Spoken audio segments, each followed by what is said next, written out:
صباح النور ولا مساء الورد عليكم الناس الكل، ان شاء الله تكونوا بخير وفي خيار الخير واموركم كلها على العال. هاني جيتكم فيديو جديد ان شاء الله يعجبكم. وقبل هذا البنات خلينا نصلوا على رسول الله، اللهم صل وسلم وبارك على سيدنا محمد وعلى اله وصحبه اجمعين. الفيديو اليوم فيه تارت حلوة البنات بالشوكولا والكراميل. حصيلوا خلينا نعطيكم تو المكونات متاعها، ساهلين مهلين وفي متناول اي امرأة في دارها. عندي البنات 250 جرام فرينة مقربلة، وعندي 150 جرام زبدة، وعندي 3 مغارف كبار سكر محور، وعندي اصفر عظمة بيضة، وعندي كاس ماء بارد حطيتها في الكونجيلاتور برد في ساعة. فهمتوا البنات؟ باهي، اول حاجه البنات لهنا باش نغربلو الفرينه متاعنا، نغربلها لازم تكون مغربله خاطر باش تنجح معاكم اي حاجه البنات لازم تكون الفرينه مغربله. فهمتوا؟ خاطر في ساعات تبدا فيها الزوائد فيها حاجه، كل كي تبدا الفرينه مغربله تنجح معاكم الوصفه متاعكم. واول حاجه ساعات فيها زوائد هكا ماذا بينا نحاها البنات. فهمتوا؟ ما خلوهاش. باهي، ومن بعد ما نغربل الفرينة البنات 250 جرام نذكركم باش نغربل زادة عليهم 3 مغارف كبار سكر محور. فهمتوا؟ حتى السكر المحور لازم يتغربل خاطر يبدا فيه كالكعابر تلموه هو أرطب برشا، يبدو فيه كعابر وكل باش نحوه كالكعابر الكل. فهمتوا البنات؟ لازم نغربلو السكر محور، بعد ما نغربلو الفرينة نغربلو عليهم 3 مغارف سكر محور. تنجموا تعملوا 2 مغارف كبار، نجموا تعملوا كيما تحبوا. فهمتوا؟ 3 مغارف صافا جد حلوه بالنسبه لي، حلوه صغار عجبتهم على الاخر. مي بالنسبه لي ماني ما نستعملش برشا سكر معناتها في حياتي، جد حلوه معناتها. فهمتوا البنات؟ المهم تعجبكم بقدره الله. باهي البنات، بعد ما غربنا الفرينه والسكر المحور خلطوه مع بعضهم كيما تشوفوا فيا لهنا نعمل. فهمتوا؟ ومن بعد باش نزيد عليهم 125 جرام زبده، ونلمهم هكا معناتها نقعد نخلط في هكا الزبده في الفرينه باش لين تدخل الزبده الكل في الفرينه بالكدا بالكدا، يعني كيما نقولوا نبسسها، تبدا مبسه هكا كيما تشوفوا لهني ولا مرمله ولا كيما تحبوا انتم تقولوا ولا تسموا. فهمتوا؟ باهي، ومن بعد باش نزيد هكا اصفر العظيمه متاعنا، نزيدو ونلمو هكا كيما قاعدين تشوفوا فيا نعمل. من بعد ما نخلطوا اصفر العظيمه الكل في العجينه متاعنا، توا باش نزيدوا شويه ماء البنات. الماء نزيدوه تدريجيا وبحذر جدا. علاش؟ خاطر كان يجيكم الماء برشا ترسيلكم تصلحوا وتجيكم شرسات بالكدا وتفدوا منها. المهم البنات زيدوا بشوي بشوي، نجموا حتى تعملوا مغرفه تزيدوا بها تحطوا بشوي بشوي وتلموا. والعجينه هذه راهو البنات ما تحبش الا العجنان، العجينه هذه لماها لمان باطراف صوابعكم هكا. زيدوا شوي ماء وكي لقيتوها تزيدوا بشويه الماء، وكي كان لقيتوها مسا تسحق ماء زيدوا بالطريف بالطريف. فهمتوا؟ ما تزيدوش برشا خاطر هي ما تستحقش برشا ماء راهي العجينه هذه. وتتلم كي نعاود لكم تتلم لمان ما تتعجنش، هي بات بريزي معناتها ما تطلبش عجينه. فهمتوا؟ والبنات راهو هذا كيما نقولوا قاعده نفسر ونوضح للبنات اللي قاعدين يتعلموا باتسيري، والا البنات في ديارهم اللي يحبوا يتعلموا كيفاش يطيبوا.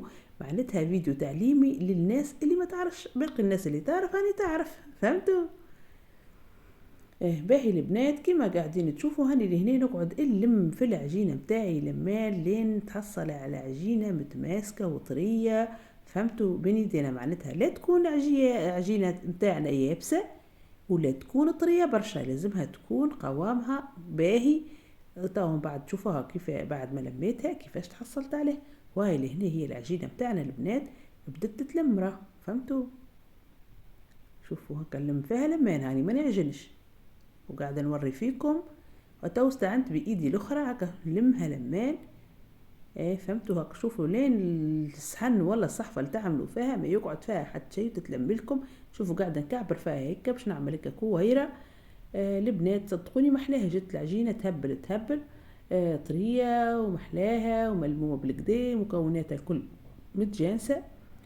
فهمتوا؟ شوفوا لهنا هكا حبيت زاد نقرب لكم الا العجينه معناتها بتشوفوها. شوفوا كيفاش معناتها جت عجينه طياره بصراحه، ومكونات بسيطه جدا. شفتوا؟ تو البنات لهنا بعد ما لمينا العجينه متاعنا هكا انا عملتها كويره وكل، وحطيتها. كان عندكم بابي سلوفان حطوا فيه، كان ما عندكم مش عندكم ساشي نظيفة لفها في ساشي وحطها في الفريجيدير، حطها في الثلاجة متاعكم. وطول اللي انتم معناتها حضرتوا بقية الحشوة متاعها. الحشوة متاعها البنات عملت معاكم مرة اللي فاتت الكراميل، هكا هو اللي باش نعمل به، فهمتوا؟ كراميل ناجح والفيديو عجبكم والله عمل نسبيا نسبة مشاهدة باهية. وهذاك تو البنات باش نذوب، عندي 4 طوابع شوكولاتة باش نذوبهم في باماري، باش نعملهم في حمام مائي خليهم يذوبوا، نزيد عليهم شويه كريم ليكيد، كريمه سائله، والا شويه حليب، فهمتوا؟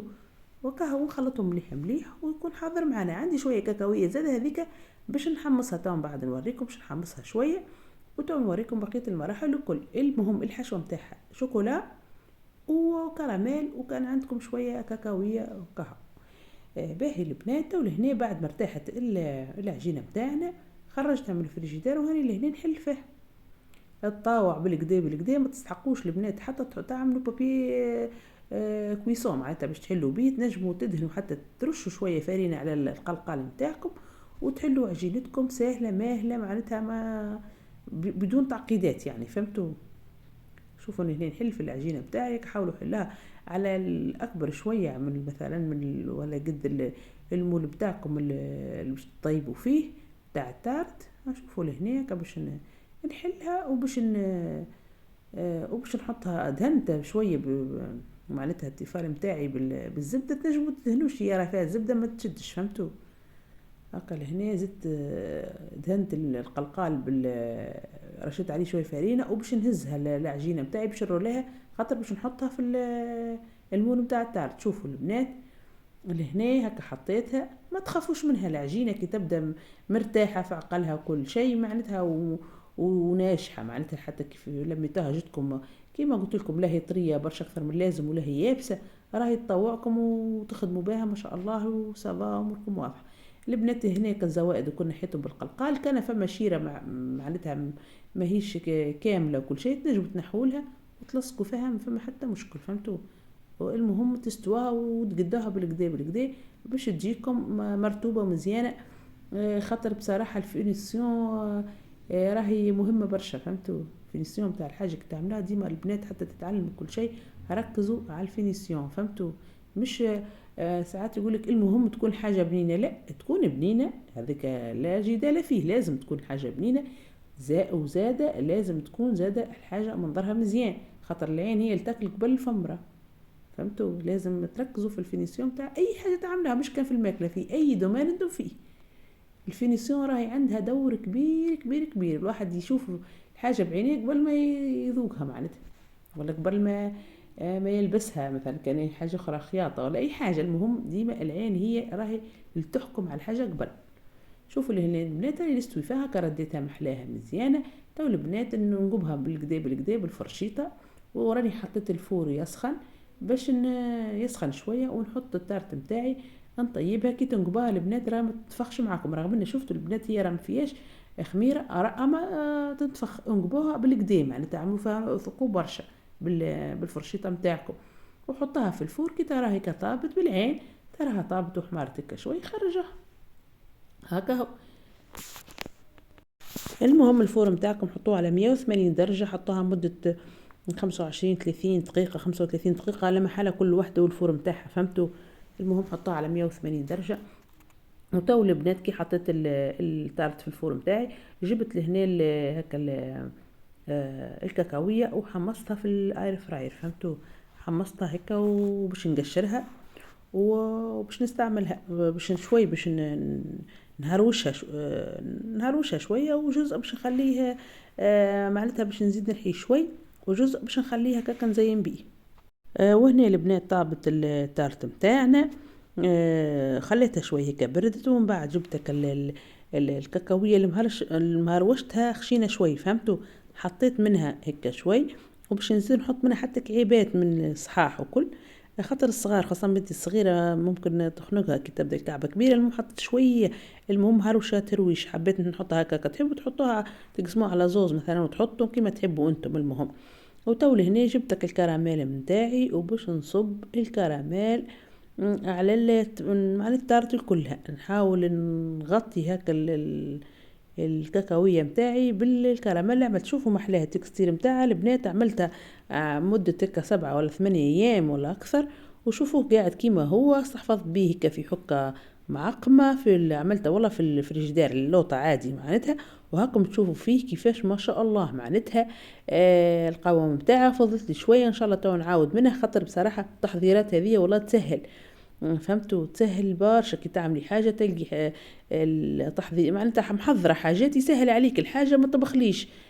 فيسع فيسع. خاطر كان باش نعمل من الاول كراميل باش ناخذ وقت، هذه صدقوني عملتها راني ما في باليش باش نعملها، وهاك تشوف الوقت الليل معناتها، حتى التصوير وكل عملتها في الليل. مرة ما بنتي جابت لي هيك معدل معناتها باهي كل شيء، وفرحانين عاد باها وكل. وليت ماما عملي لي حاجة حلوة كل، وليت هكا عملت لها التارت هذه، فرحت بها. ومشت هي تترينا، جابت لي الامتحانات نتاعها، حتى ما رجعولهمش هما الكرنيات ان شاء الله غدوة يعطوهم لهم. اما جابت لي عاد الاوراق نتاع الامتحانات وكل. مشت هي تترينا هما مشوا يترينا، وانا قلت هيا زكية خليني نفرحها بنيتي ونزيد نشجعها. عملت التارت هذه، مشوا هما يترينوا، كي يروحوا مترنمو يلقوني معناتها سي معناتها خليتها في الفريجدار بردت شوية وزينتها وكل. هي لما حال لازمني نخليها اكثر في الفريجدار بتشد بعض، تشد روحها بالكدا. مي مروه ما تعرفوا الصغار تزربت عليها وعجبتها ماما قصي لي هي، ولات قصت لهم الكل. كي اللي قصت لهم كل حد ترونش وخليتها الاخرى بيتها، فهمتوا؟ بيتها من غدوه في الفريجدار. صدقوني اللي بيتها شدت روحها بالكدا ولات ابن تهبل البنات. ننصحكم ديما بيتوها، ولا خلاها مثلا عملها الصباح كلها كان في الليل، هكاك خير. كل شيء يولي شاد روحها، وهكا الشوكولاته تبدا شاد روحها والكراميل يشد روحها وكل، فهمت؟ باش ما يبدا لكمش سايح، فهمتوا؟ وانتم بعد كيما تحبوا هكا. اهم النصائح يعني قلتها لكم وانتم مدليلكم مملك. باهي البنات، بعد ما حطيت عليها الكراميل، ممكن حطيت عليها الكراميل راهو البنات تخليها ترتاح شوي وتبرد شوي، تحطها في الفريجيدار، فهمتوا؟ ومن بعد تزيدوا عليها الشوكولاته المذوبه. هذه الشوكولاته نتاعي البنات، تو باش نصب عليها الشوكولاته، نصب عليها الشوكولاته كلها باش نحاول نغطيها هكا. الكراميل الكل نحاول نغطيه بالشوكولاته كما قاعدين تشوفوا تو. هكا صورت لكم المراحل الكل، حتى قلت لكم المبتدئات ينجموا يتعلموا ويشوفوا ويعملوا حاجات بنينه وفي الدار ابن بالطبيعه واحسن. شفتوا البنات؟ نصب عليها الكل، نحاول نصب عليها الكل. المهم البنات باش نقول لكم حاجه، صغيراتكم ديما شجعوهم، حتى كما يجيبوش معدل كما انتم تنتظروه. مثال هذيك قدراتهم، وراهو مش حتى هذيك قدرات معناتها. مثلا المره هذه جاب 15، ممكن مره جايه نجم يجيب 16 ولا 17. ديما شجعوهم باش يقدموا الافضل. اما كي تحطموهم راهم ديما مولوا معاش يعطوا ثقه في رواحهم، فهمتوا؟ ديما شجعوهم، يجيبلكش 10 ديما شجعيه، ديما انت بطل وانت فالح وانت تنجم وانت شبيه. مثلا اصحابك راهم مش خير منك، حتى انت مثلا ولادي ولا بنيتي لك فالحه ريك كذا ريك كذا، وعاونوهم انتم في الدار وقروهم وفهمتوا.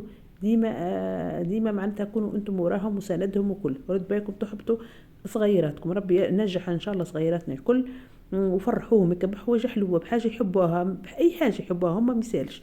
فرحوهم بها وعملوها لهم وخلوهم هم يختاروا زاده. مثلا نعمل لك الحاجه الفلانيه، مثلا كان ماكله نعمل لك كيكه ولا تارت، ولا تحب نعمل لك حاجه اخرى وشنو، ولا بسكوي ولا حاجه، خلوهم يختاروا الحاجه اللي يحبوها. هكاك والله يزيدوا ينجوا اكثر ويزيدوا معناتها يفرحوكم خير. باهي البنات اللي هنا بعد ما زينت، عملت في الوسط الكاكاويه مرحيه، ومن بعد رشيت عليها شويه من المهروشه، وعملت عليها كعبات كاكاويه كما تشوفوا من فوق. والله يا البنات كما تشوفوا صوره تحكي وحدها، وهي والله البنات وجد بنينه بنينه بنينه، ما نحكي لكمش على البنه. المهم البنات جد فاوحه وبنينه وريحتها زكيه، اي فعلا.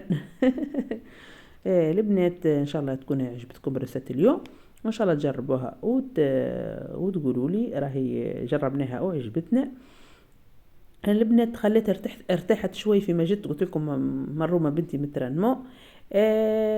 وقصيتها نورمالمون نخليها، اما هي فرحانه وجايبت لي امتحانات لازم نذوقها، مش نخليها غدوه باش تذوقها. قلت مثال شو كل قصت لها منها باش تشوفوني زاد.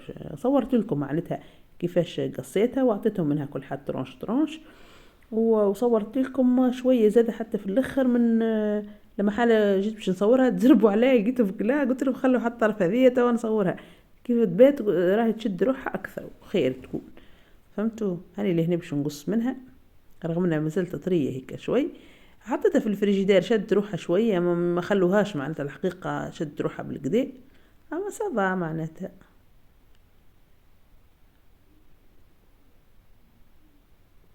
شفتوها البنات مازالت شويه، شفتوا الكراميل، شفتوا لازم نخليه يزيد شوي. وما كه قلت لبنيتي، هي عجبتها فرحانه بها، وشكرا يا ماما، وتحمل فيا وتبوس وعيشك يا ماما كل شيء. وتو نزيد المره الجايه نجيب اللي جابت فيهم 16 تقولي تا نجيب فيهم اكثر، واللي جابت فيهم 15 اكثر، واللي جابت فيهم 18 تقولي تا نجيب فيهم 20. وهي مسكنا بنيتي فرحانه وتوعد فيا كل. قلت لها هيا لما نقص لكم منها بيسالش. اما من غدوه كي قصت، من غدوه كملت قصت ترونشات وعطيته. قالت لي يا ما بالحق كلامك صحيح، هاي ولت بنينه وشدت روحها. بالحق البنات من غدوه شدت روحها بالكدا بالكدا، ولت تهبل تهبل. هكا ولي هنا عاد مادام قصت لها هي ترونش، لازم ينقص الجهات ترونش والمسيو ترونش. هكا. المهم يا البنات جرباها، ننصحكم انت باش تجرباها. والله ما نجيب لكمش الحاجه اللي مش ناجحه، راهي ناجحه 100%. اما راني ما زدت كيف صبيتها وخليتهاش برشا، حتى ساعه ما قعدتش ترتاح معناتها، وجدت هي مثلا ما قصت لهم. اما انتم خلاها تاخذ وقتها، خلاها ترتاح باش تعطيكم نتيجه افضل. وحتى مثلا كي عاملين ضيوفكم ولا حاجه، تعطوهم حاجه بيان كوم الفو، معناتها حاجه بريزونتابل ومزيانه وبنينه وكل. ومعناتها ما ترتاح بالكدا بالكدا. باهي البنات لهنا هذا ترونشمون غدوه شفتوا كيف شدت روحها، شدت روحها بالكدا بالكدا غير مروم. بنتي قلت لها خليه، كلت منها، خليه يا بنتي خلينا نصوره كامل وكل، كلت منها وفترشتها حصيله. المهم البنات ان شاء الله يكون عجبكم الفيديو نتاع اليوم واستمتعتوا به، وان شاء الله ملتقانا في فيديو جديد. ومرحبا بكم الناس كل اشتركتوا في قناتي والمشتركين. ربي يخليكم وخليكم تو في امان الله وحفظه. بسلامه.